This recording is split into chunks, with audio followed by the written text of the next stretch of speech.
On a des nouvelles à jour, toujours à jour. Bonjour tout le monde, je m'appelle Alia Arsenault et aujourd'hui, on va vous présenter diverses chroniques intéressantes. Commençons avec Maïna qui va nous présenter une chronique sur les animaux les plus dangereux du monde. Merci Alia. Alors le 10e animal le plus dangereux au monde est le lion, qui tue environ 200 personnes par année.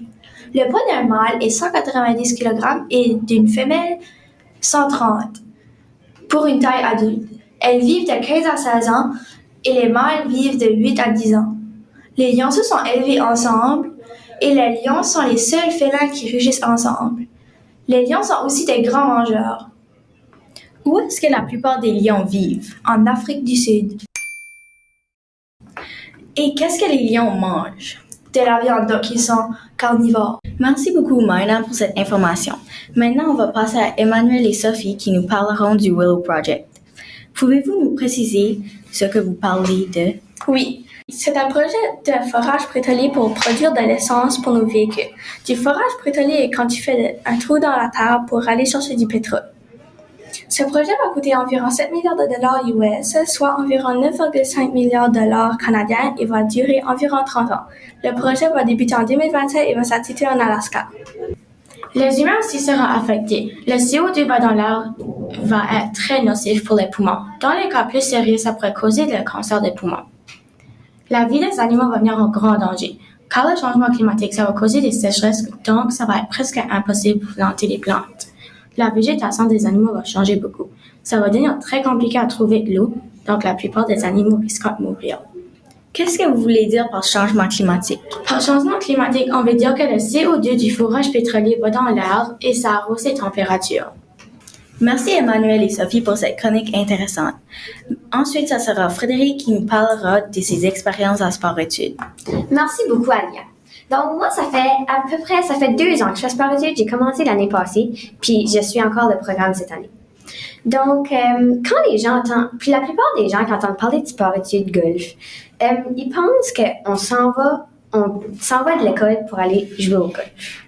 À quoi ressemble une session de sport-études?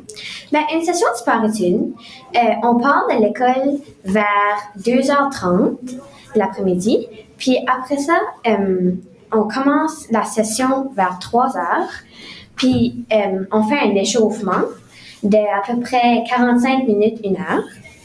Puis après ça, là, c'est ça que les coachs, comme ça va être le temps qu'ils vont nous coacher.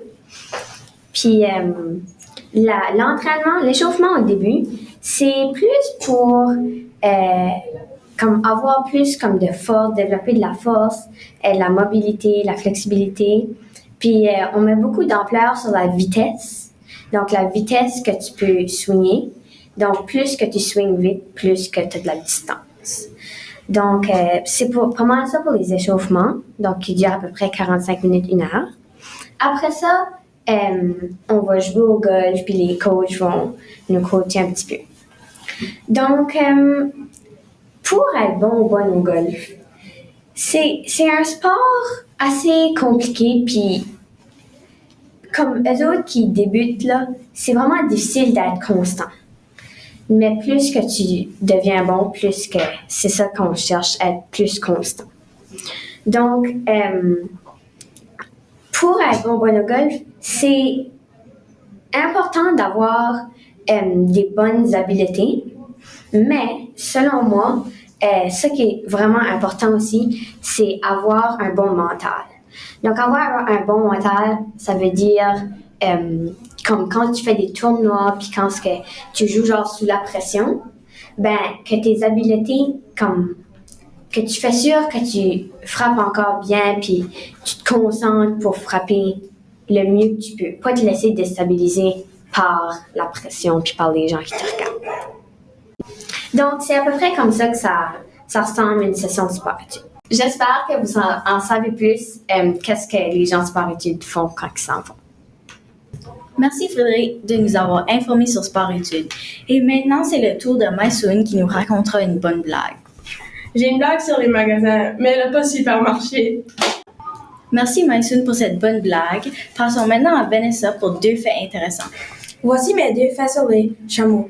Le premier est que la bosse de chameau n'est pas remplie d'eau, elle est remplie de graisse. Cette graisse rend également l'isolation et enferme la chaleur et aide le chameau à arranger de la température physique dans le climat extrême.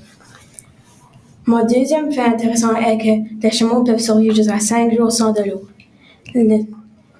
Les chameaux sont adaptés à leur environnement désertique en développant la capacité de stocker de grandes quantités d'eau dans leur corps. Ça permet de survivre dans le désert. Merci Vanessa pour cette information.